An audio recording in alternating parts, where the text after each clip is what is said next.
You're listening to the Unsure Entrepreneur Podcast with Roger Pierce.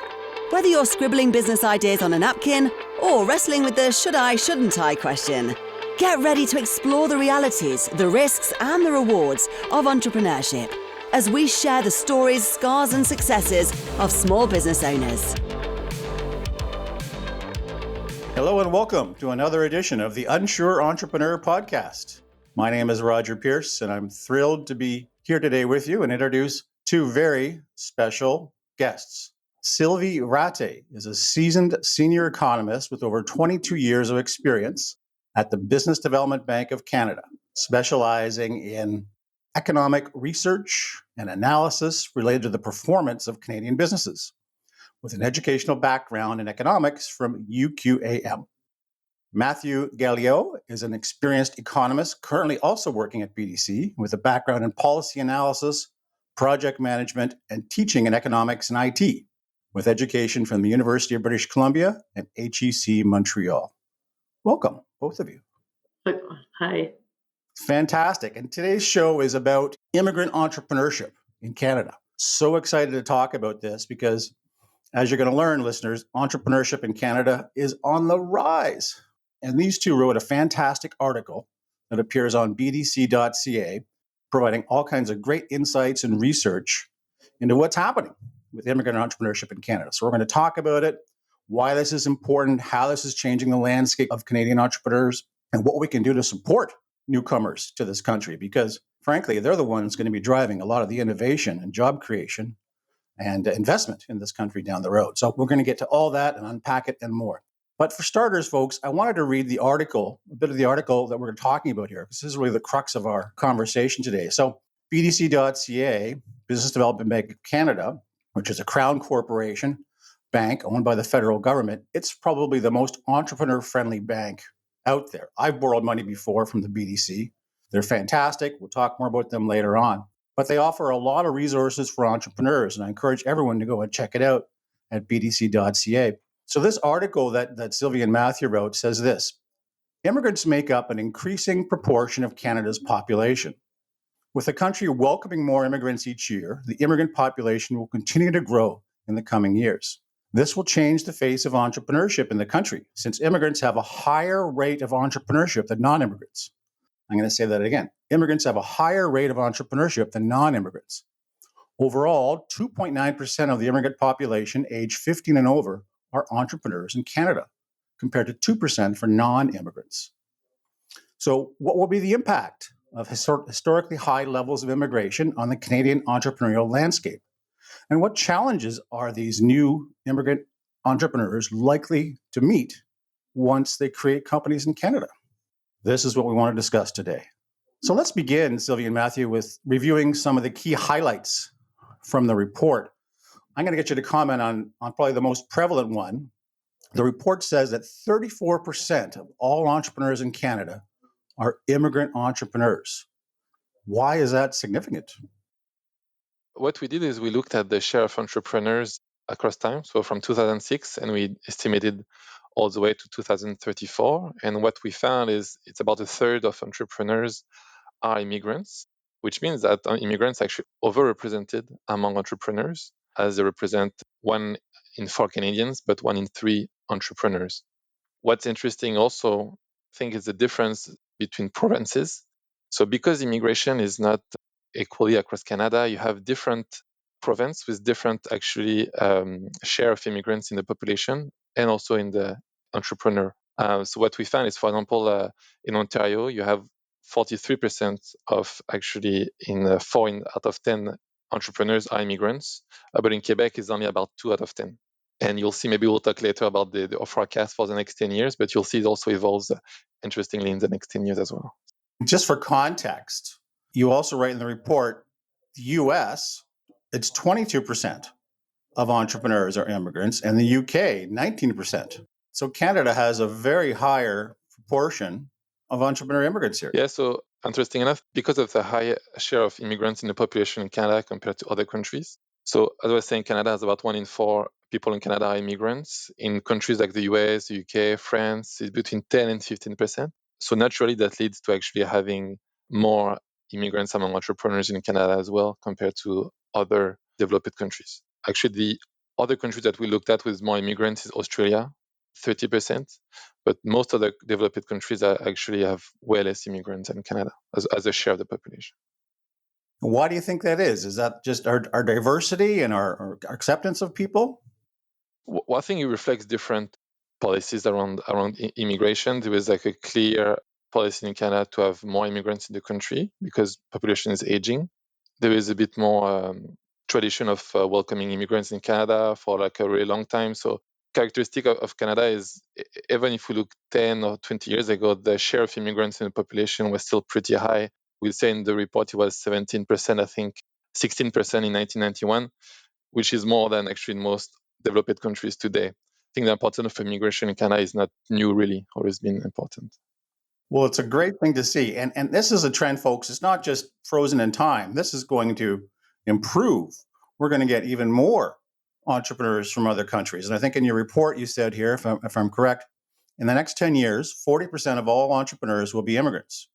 By 2034, half of all entrepreneurs in Ontario will be immigrants, and they'll be the majority of BC entrepreneurs.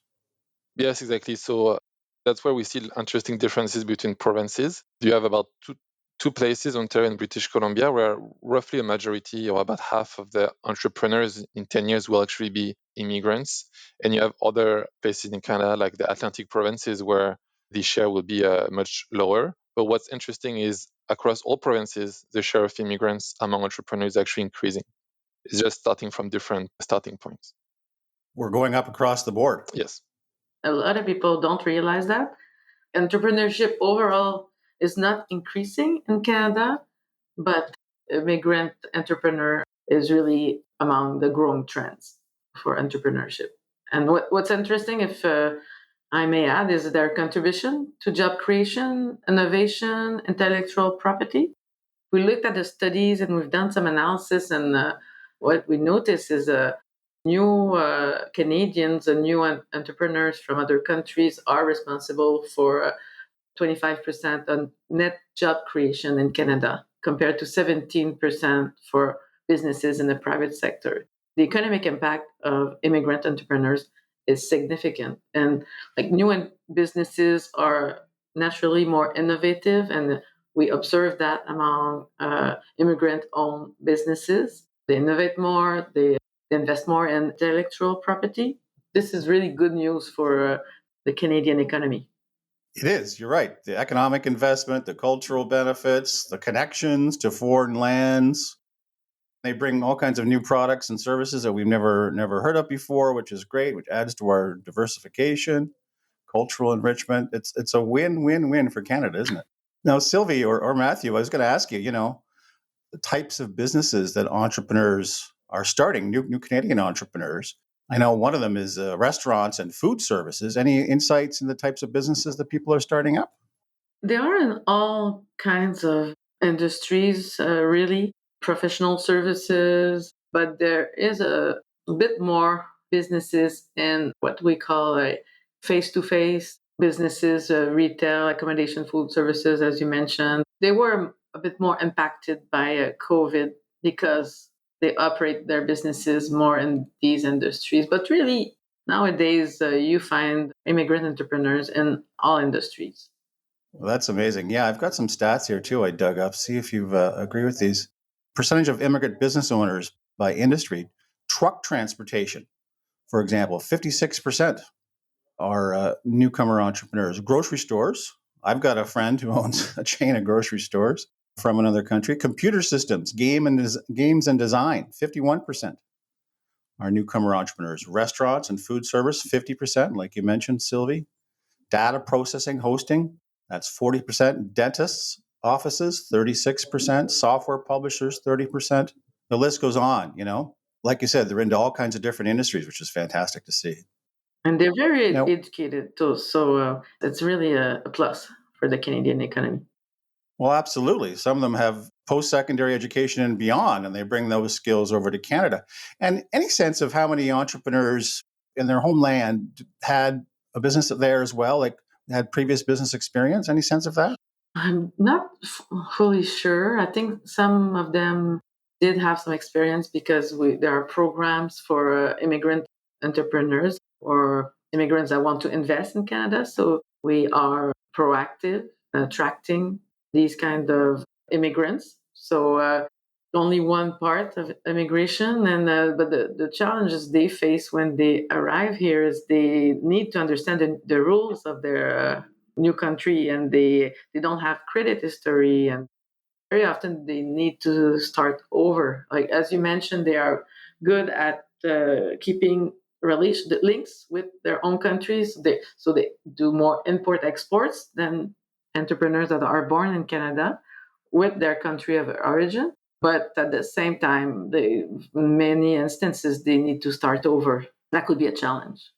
Absolutely. And maybe we'll parlay into some of the challenges that entrepreneurs have in just a minute. But I want to share, I dug up just for fun, some of Canada's most famous immigrant entrepreneurs. You guys certainly probably know these folks, but listeners may not. One guy, and I met him, is Raptors fan Nav Bhatia, owner of Nav Bhatia Hyundai dealership. You've probably seen him on TV. He goes to all the Raptors games. He came to Canada as an immigrant in the 80s with almost nothing, and now he owns several Hyundai dealerships. Super successful newcomer entrepreneur. Another famous one is Robert Herjavec. You probably know him as the Nice Dragon on the CBC show Dragon's Den, and now he's on Shark Tank in the US. He's originally from Croatia. He's a super successful Canadian entrepreneur. And who else do I have here? Oh, yeah, Kareem Hakimi, founder of Hakim Optical.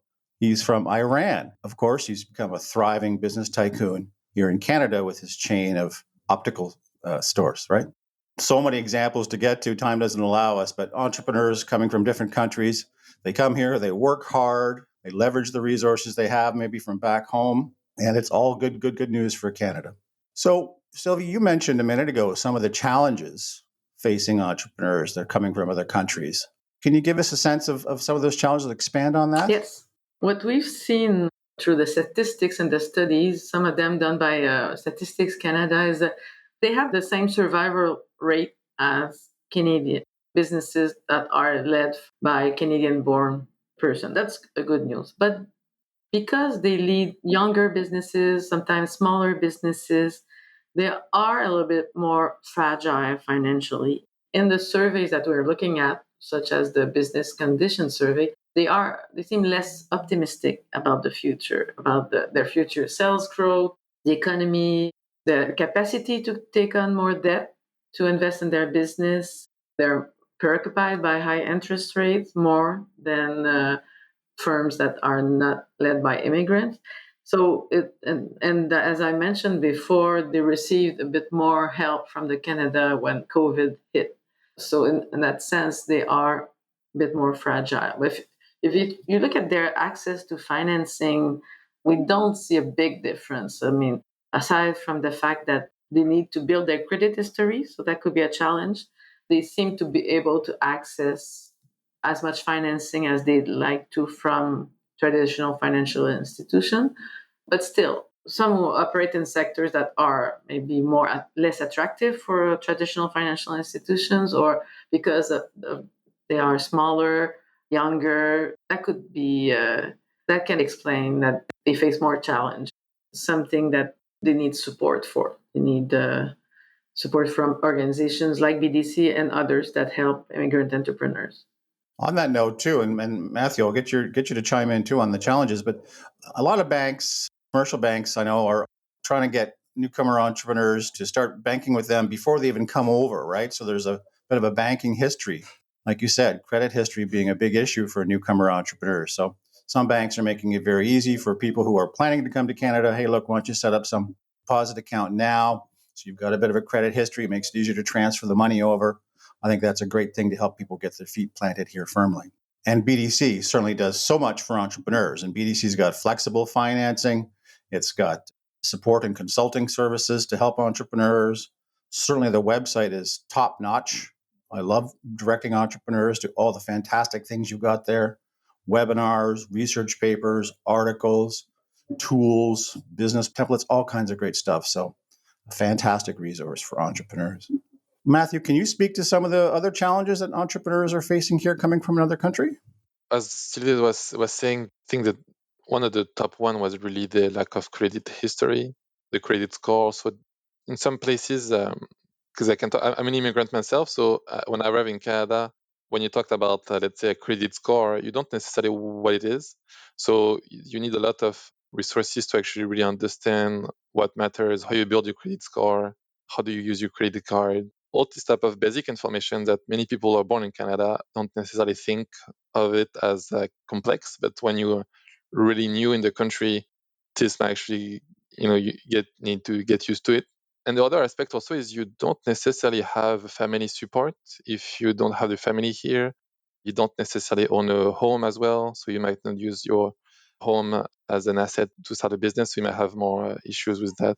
Great insight, and I didn't know you were from another country. Where are you originally from? From France. You know what you touched upon, credit score, and that kind of speaks to navigating regulatory and legal frameworks. That's another challenge for newcomer entrepreneurs. Understanding our legal requirements, how the banking system works, tax codes. That's a whole bunch of stuff. I mean, new entrepreneurs have enough to deal with getting into business. Newcomer entrepreneurs have even more to deal with because they've got to deal with all these things that are new to them, right? The other big barrier, too, is cultural and language. Differences in language and cultural practices can impede communication and business operations. So not only do you have to learn how to run a business in Canada, you got to be able to speak the language, French or English, and these can be huge challenges to overcome, can't they? Oh yeah, totally. They need to speak two languages very often, two, three, four, and learn a fourth language sometimes. And like if we take Montreal, for instance, you need to master both French and English if you want to do business. Where I live, Sylvie, downtown Toronto, I'm surrounded by Little Portugal and Little Italy, and I don't speak either of those languages. Another thing that entrepreneurs, new entrepreneurs or immigrant entrepreneurs need to learn, you mentioned the tax code, the complexity.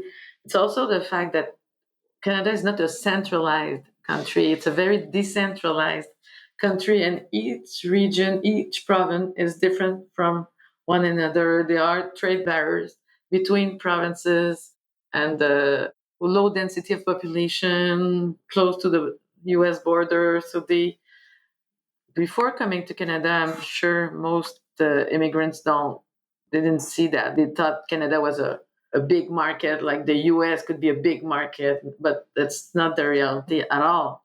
And the trade is really north-south, is not across provinces as much as north-south. So that's another thing, that languages you mentioned, but the capacity to expand your business and grow your business can be limited by this aspect. And when you're new to Canada, you don't know that reality from the beginning. It's so true. You're right to point out the differences between the provinces and territories. I was on a podcast the other week, a US-based business podcast. Shout out to the Small Business Edge podcast and Brian Moran. But he asked me, what's the difference about doing business in Canada? And that's, you raised another one right there. It's very difficult sometimes for an entrepreneur to do trade across provincial barriers, and there's not a whole lot of cooperation. You're not dealing with one Canada entity. It's a whole bunch of multiple entities, isn't it? Totally. Also, another barrier too entrepreneurs have to overcome that are new to the country is just market knowledge, how we do things here. What's a double-double? If you don't know Tim Hortons and you're coming, a little example of, I don't know what that is. You got to learn all this stuff as a newcomer entrepreneur. And so it can take time. And I know newcomers, they're in a hurry to get their businesses up and running so they can support their families, et cetera. But it's going to take time. And the more support we can give newcomers to get on their feet and to find their way around and to learn what they need to learn, I think that's going to help them be successful for the long term. So let's segue into, some of the supports out there to help newcomer entrepreneurs. You folks probably have some. I've got a list to kick us off. I'll let you speak about BDC and its supports, but one of my favorite organizations is Futurepreneur Canada. They provide financing, mentoring, and support tools to aspiring business owners aged 18 to 39, including immigrant entrepreneurs. Another one of my favorites is Toronto Business Development Center, self-centered plug for Toronto. They've got a program called Ontario's Soft Landing Program, and it's fairly new, I think. It's a 9-month startup incubation program that helps immigrant entrepreneurs relocate and grow in Ontario, powered by the Startup Visa. Can you maybe shed some light on the resources BDC brings to new Canadian entrepreneurs? We have an entire microsite devoted to newcomers. So if you go on our web page, bdc.ca, and you go right at the bottom, you can click on the link Newcomer Entrepreneur. And then we have information in different languages: Arabic, Punjabi, simplified Chinese, traditional Chinese, Spanish, Tagalog. Also, we give some insights on how to succeed as a newcomer entrepreneur when you have little credit history, little knowledge of the local business environment and cultural and language barriers, as you mentioned. We also have financing from 25,000 to 50,000 that requires no credit history that newcomer entrepreneurs can apply. It's called the Newcomer Entrepreneur Loan. You have to be in business for at least 12 months. I'll already generate some revenues, but the requirements are at the minimum, really. All immigrants who want to or have started a business and I've been in Canada for less than 3 years can apply. Basically, all our financing or advisory services are accessible to immigrant entrepreneurs. And as you mentioned on our website, we have a lot of free information. Like if someone is thinking about becoming an entrepreneur, there's a tool that is applicable to them. They can answer a survey and it tells you what score do you have. Do you score high as a future entrepreneur? You can assess your digital maturity. You can assess your productivity. You can benchmark your financial ratios. All that information is free on our website. You can do a business plan online. So really, as you mentioned, like BDC website is very comprehensive for anyone who wants to start or run, grow, sell a business, buy a business. It's a good way to start a business, to buy an existing Canadian business. Half of Canadian entrepreneurs are more than 50 years old. So they're thinking of selling their business. So it could be, and sometimes they don't have anyone to sell their business to. It could be a real good way to start to become an entrepreneur in Canada by buying a business. So, and we can facilitate with that. Like we really have a large service offering on that regard. And we have partnerships with a lot of Canadian organizations that support immigrant entrepreneurs. As you mentioned, Futurepreneur, there's also the Community Futures and several organizations across the country. I think we have close to 30 partnerships with other organizations that support entrepreneur. Wow. And of course, the annual Small Business Week is coming up, third week of October. That's a week that BDC really dominates. I think you created that week. And it's a national celebration and spotlight on everything entrepreneurs, right? Yeah. Which is fantastic. Mathieu will be launching a new study on Small Business Week. Yes, we are doing a study about the top trends that will affect businesses over the last couple of years. And we're going to help them, give them some advice on how to prepare to be ready for these different trends.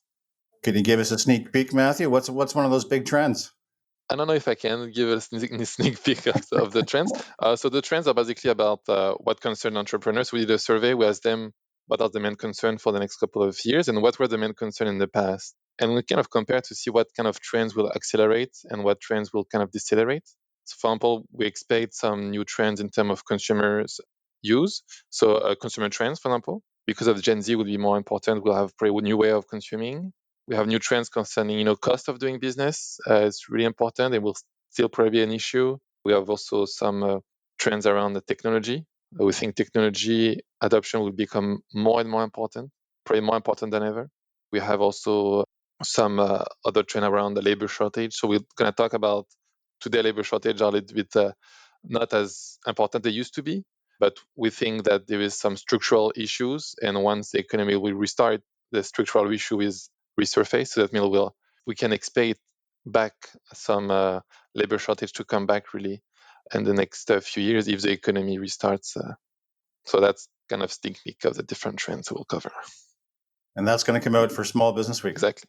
Nice. Okay. Well, you've given me something to look forward to. I will watch for that. Maybe copy an email. I'll put it on the resources page on unsureentrepreneur.com so everyone can see it. And I'm also going to put the BDC link that you mentioned, Sylvie, in the show notes and elsewhere on our resources pages so people can get to it. Part of our mission here is just to make people aware of the resources out there. One of the biggest challenges for entrepreneurs, Canadian or otherwise, are finding things that can help them. There's so many fantastic resources out there. I call it the era of the entrepreneur because really, we've never had this amount of support before. You just got to be able to dig. And part of the challenge is finding that stuff. And we hope to make it a bit easier through this podcast. Now, in the article, you kind of close. I want to get your thoughts, maybe as parting thoughts here, both of you. You called it entrepreneurial dynamism, which is a great term for immigrant entrepreneurs. It's great for the Canadian economy. I think we've established that. We welcome newcomer entrepreneurs. But you pointed out something that I hadn't thought about. The share of entrepreneurs in Canada's population has been declining for 2 decades. That breaks my heart. This has likely contributed to Canada's sluggish productivity growth. Entrepreneurial dynamism of immigrants could probably help our economy become more innovative and dynamic. Can you expand on that? There are many reasons why Canada is lagging with regard to productivity, and one of them is the decreasing proportion of new business entry, like startups. That trend, it decreased over the last 20 years. Part of it is due to the fact that the job market is very tight, so there are job opportunities, there's no need to start a business, but that has a negative impact on innovation, on competition, and therefore on productivity. And as you know, productivity is key if we want to increase our standard of living.